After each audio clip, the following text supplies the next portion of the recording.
This is the Ferrari 296 GTB, and it's a little bit like Max Verstappen because everyone's saying how it's just so much better than its father, the SF90. But is that true? Well, in this video we're going to find out, because I'm going to talk around the exterior, the interior, I'm going to take it for a drive, and of course I'm going to launch it to see how quick it is from 0 to 60 miles an hour and over the standing quarter mile. Because I'm Matt Watson and you're watching CarWow. Buy, sell, CarWow. The 296 GTB is a beautiful looking car. It's low, it's wide, it's purposeful, and it's got loads of elements on it, all designed to improve airflow. So here at the front you have this really interesting cutout section in the bumper and this little spoiler here which helps feed air underneath the car. And you've got a flat underbody with various vanes which help channel the air underneath the car, so you get cold air over the top. That's really important. I'll come to it in a moment.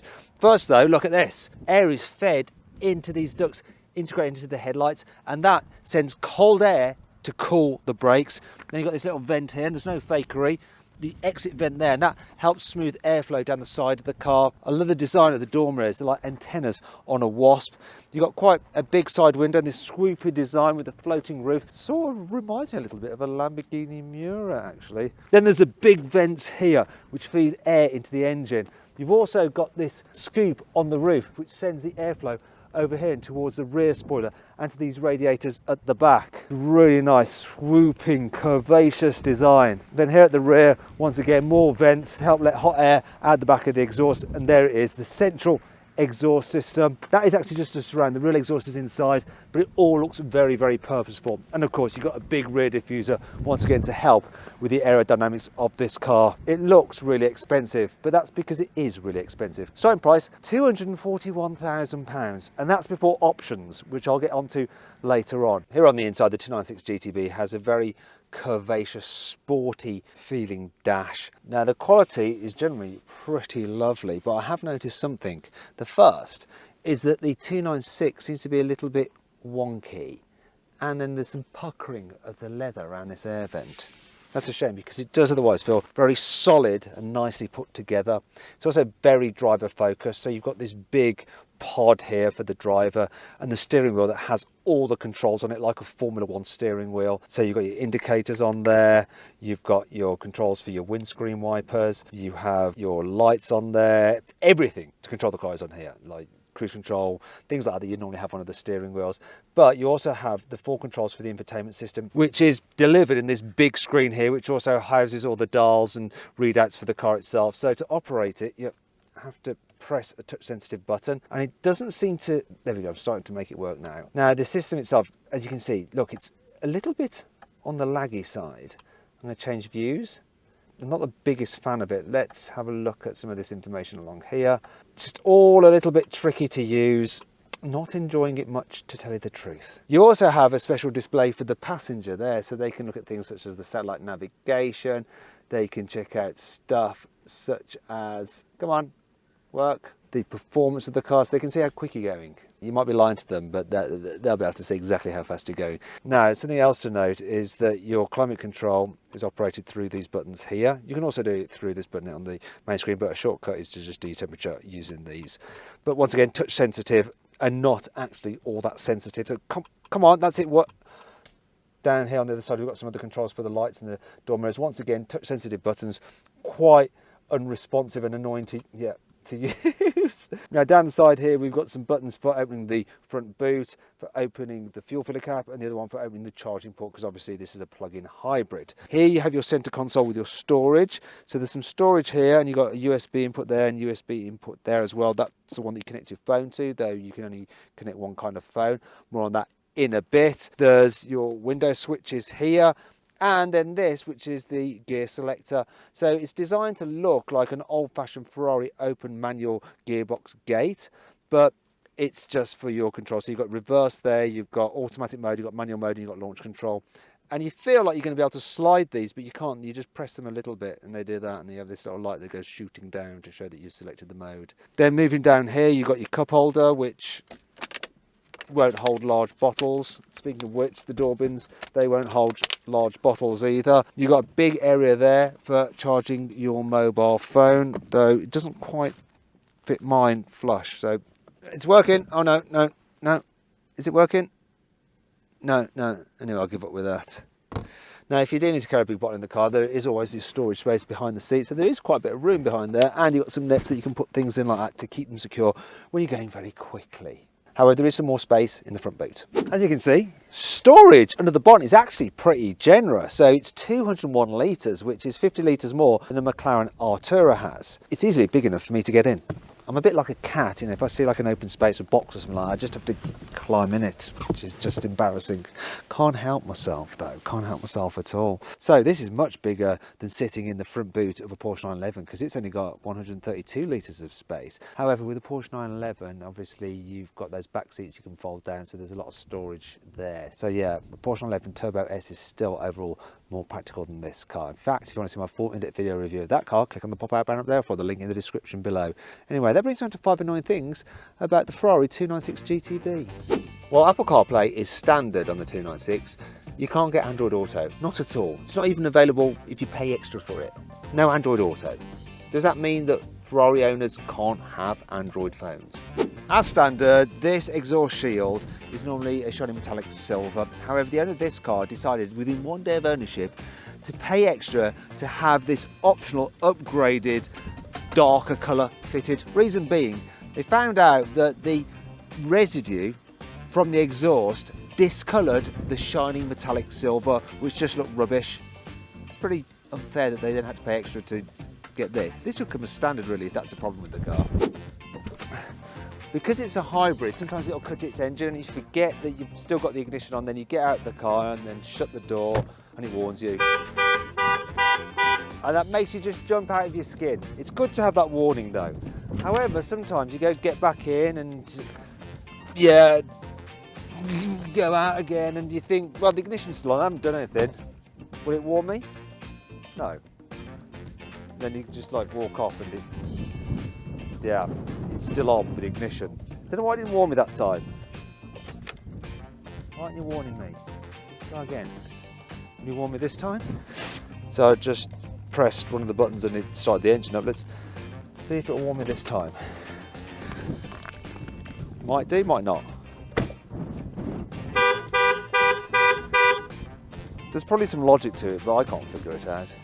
The reversing camera is mounted really low down, which means it soon gets covered in road grime. But unfortunately, it doesn't have a little wash system, so you actually have to get out the car and wipe it with your finger before you can actually reverse. This car is pretty much straight out of the dealership. It's brand new, yet already this rubber around this small bit of window has discoloured. It looks like something off an old car. It's not all negative though. Here's 5 good things about this car. The car has an active rear spoiler which will automatically go up and down depending on what speed you're going. It can provide a maximum of 100 kilos of downforce. It also acts as an air brake to aid stability when you're doing hard stops. This is the key for the latest Lamborghini Huracan. Look, it says Lamborghini on it, but it's actually a key for an Audi. It's quite plasticky. This is the 296's key, so it feels expensive, made of metal. You've got the beautiful Ferrari emblem on it and the back is leather. And there's this special place where you put it in the car so you can enjoy looking at it in all its Ferrari Italian goodness. The 296 GTB is the most fuel-efficient Ferrari ever made. It's capable of 44 miles per gallon. Because it's a plug-in hybrid, it also has reasonably low carbon dioxide emissions. So it's rated at 149 grams per kilometre of CO2. By comparison, a Volkswagen Golf R emits 165 grams per kilometre. You know what that means, don't you? It means that this Ferrari actually costs less in road tax each year than that Golf. Being a Ferrari, there are no soft limiters on this engine, so you can rev it all the way to the red line when you're stationary and enjoy the sound of this glorious V6. So have a listen to this, rev it up.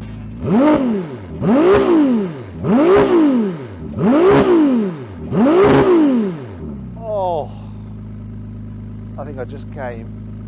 The driving modes are controlled all through this really handy Manatino switch, which feels lovely to use. So you start off with wet mode, then there's sport mode, then there's race mode, things are gradually getting more aggressive. Then there's traction control off mode, so you can spin up the tyres, but you still have the safety net of stability control to stop you spinning out. But if you want to, you can turn that off as well by pressing and holding it there for ESC off. Also what you can do through the Manettino switch is press it in, put the car into bumpy road mode, which slackens off the suspension. Neat. So it's also neat if you're going over a bumpy road, you're going to want the optional nose lift. So press that and it rises up at the front so you can get over speed bumps without damaging the nose. That option costs £2,720, which brings me on to the options fitted to this very car. Let's see what they are and how much they add up to in total. Embroidered floor mats, £640. Adaptive headlights, £1,600. Scuderia Ferrari shields on the wings, £880 as well. Brake calipers painted black instead of the standard yellow, £1,080. Rear diffuser in carbon fibre, £5,600. Carbon side skirts, £4,080. Ferrari dedication plate, £360. Alcantara carpets and door inlays, £2,800. Forged aluminium, matte finished, beautiful alloy wheels, 20 inches in diameter, £3,840. These design seats are an extra £1,600, another £560 for this red flash on the seat, and then if you want the prancing horse, that's another £600. You have to pay an extra £3,360 if you want them electrically operated. Alcantara in the middle of the seat, £880. This lovely metallic Rosso Magma red paint, £15,600. Carbon fibre steering wheel with LED shift lights, £2,400. All that extra equipment is actually listed out here on this plaque inside the car's front boot. Okay, let's see what the 296 GTB is like to drive.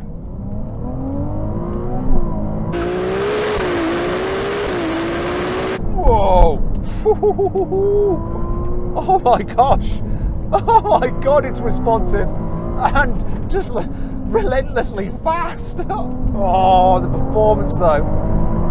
If I didn't know, I wouldn't be able to tell really that this was a hybrid. It just seems to just fizz with energy. Obviously there's no lag because the electric motor is just making sure that any turbo lag is filled in with torque from the electric motor. It's just so good. And then when that engine's on song and fully on boost, my god, does it shove you back into your seat, and the gear shifts lightning fast. They've done a really good job of just like blending the whole system together. It's so effortlessly fast. And it sounds good. First I can do that thing, pull both pedals together and then rev it when you're cruising through town. Or of course I could just go into electric only mode and then be completely silent. I don't know. What do you want to do? It's actually weird just driving in electric only mode. It's got enough performance and it's, you know, it's perfect for around town. Anyway, sod that, let's go back into fast mode. Here we are. The way the power builds from low down in the rev range is just incredible. What I can't believe about this car is the suspension. It just seems to glide down the road. I mean, those are some nasty little potholes there, it just deals with it. And that's without putting it into bumpy road mode. If I go into bumpy road mode like that, now it's even softer. It's not soft, it's firm, but it's fair and it's compliant, it's witchcraft. Anyway, let's go back into just the normal setting. The steering, it's quick but not too quick. It just gives you a lot of confidence. The car itself as well, the balance in it. Ferrari quote weight of 1,470 kilos, but that's dry weight. I don't know why they quote that, no one else does. With fluids, it's about 1,600 kilos, so it's not the lightest, but it doesn't feel heavy when you're driving it. It's very responsive. Oh my gosh, it's so good. And the chassis balance, it just seems so stable and predictable. Oh, and you can control it on the throttle. It starts to rotate and the back end comes round. You apply a bit of throttle just to sit the back down. Oh, it's so good. So good. Have I said how good it is? Have I? Just had a warning flash up that I'm running out of petrol. So much for the old 44 miles to the gallon. This thing is drinking fuel like nobody's business the way I'm driving it. I'm surprised by the brakes, because if no one had told me that this car's brake by wire, I wouldn't have known. They feel natural. Yeah, I'm actually not connected to the brakes in any way with my right foot. Let's go into more like civilized manner. I'm going to put it into hybrid. And what am I going to do? I'm going to go automatic for the gearbox. There we go. And bumpy road mode. So this is like your sensible person driving. Let's see how responsive it is. The automatic gearbox. Yeah. Sometimes with hybrids, you know, when you put your foot down, there's like this delay while the electric motor, the petrol engine and the gearbox have to work together to figure out what they want to do. With this, it doesn't seem to have any kind of delay. It's like they're in perfect harmony. Here we go, like 20 miles an hour, just cruising around. It's obviously doing it on battery power. Flooring it, want to go quick, and it's on it straight away. Actually, that gives me an idea. Let's do some performance testing. The 296 GTB is powered by a 3-litre twin-turbo V6 with 663 horsepower, which is mated to an electric motor with 167 horsepower, so you have a combined 830 horsepower. Maximum torque is 740 newton meters. The system drives the rear wheels by an 8-speed dual-clutch automatic gearbox with launch control. So let's find out exactly how quick this car is. Starting with it being in electric drive mode, so here we go, electric propulsion alone. It can do a maximum of 84 miles an hour under electric power alone and a distance of 16 miles, though probably not if you're going 84 miles an hour. Now let's see what happens. I'm going to launch it. 3, 2, 1, go. So you can actually floor the throttle and it doesn't kick the engine in. It's just purely electric only mode. Here comes 60 miles an hour. I can feel it changing gear, 9.49. It will only run in up to 4th gear in electric only mode. Let's see if we can do the quarter mile. There we go. 17.37 seconds for the quarter mile in electric only mode. It's all right. It's like an oldish hot hatch. Now I'm going to run it in hybrid mode. So this is a normal driving mode and it will favour the electric motor. Most of the time it'll let you run round on electric power alone. But if you need a bit more acceleration, it will bring the petrol engine into life. So let's see what it does.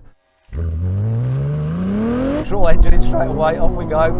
Oh, it feels quick. 0 to 60, 3.35 seconds. What's the quarter mile? 10.76. There's some other figures I'm noting down as well, which are quite interesting. So 60 to 100 takes 2.77 seconds in hybrid mode, and 0 to 200 kilometers an hour is 8.59 seconds. Let's see if we can go quicker, because Ferrari actually says this car should be able to do 0 to 60 in 2.9 seconds and 0 to 200 kilometers an hour in 7.3 seconds. Now I'm going to go into performance mode. So that'll give me the engine running full time. So I've got as much performance as possible. Also, it allows you then to go into launch control mode. Now let's see what happens. So engage launch. Here we go. Oof, that feels quicker. Yeah, 0 to 60, 3.07. Whoa. Oh, yeah, 10.36 to the quarter mile. And interestingly, 60 to 100 was quicker, 2.49 seconds. 0 to 200 kilometers an hour, 7.85 seconds. Not still quite the times that Ferrari states, but maybe there's a reason for that. What I'm going to do now is go into qualify mode. What that does is unleash the full power of the entire system. You see, even in performance mode, it keeps a little bit of battery power back so that you've always got some in reserve. In qualify mode, it doesn't. And so as a result, you get the full 830 horsepower. I think in performance mode, it curtails it back by about 30 horsepower. Let's see if that makes a difference. So I'm going to launch it again. Here we go.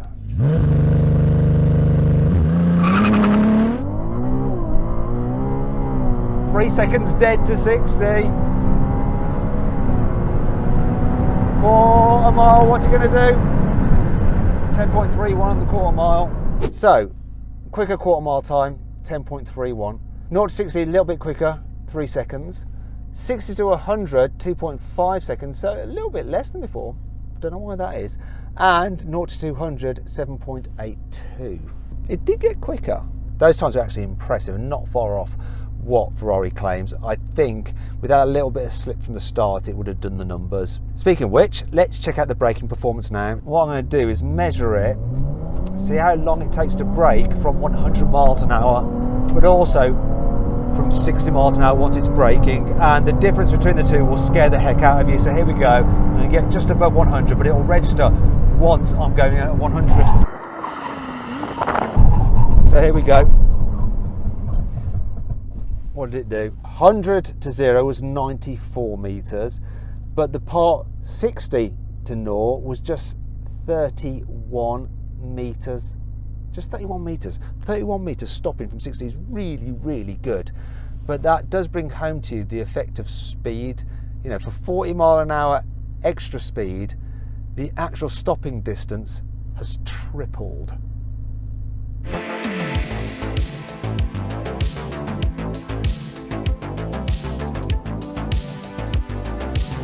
So then, what's my final verdict on the Ferrari 296 GTB? Should you avoid it? Should you consider it? Should you shortlist it? Or should you just go right ahead and buy it? Well, I reckon you should avoid it. It's a load of rubbish. Actually, that's a lie. You should just go right ahead and buy it if you can afford it, because this is the best Ferrari currently on sale.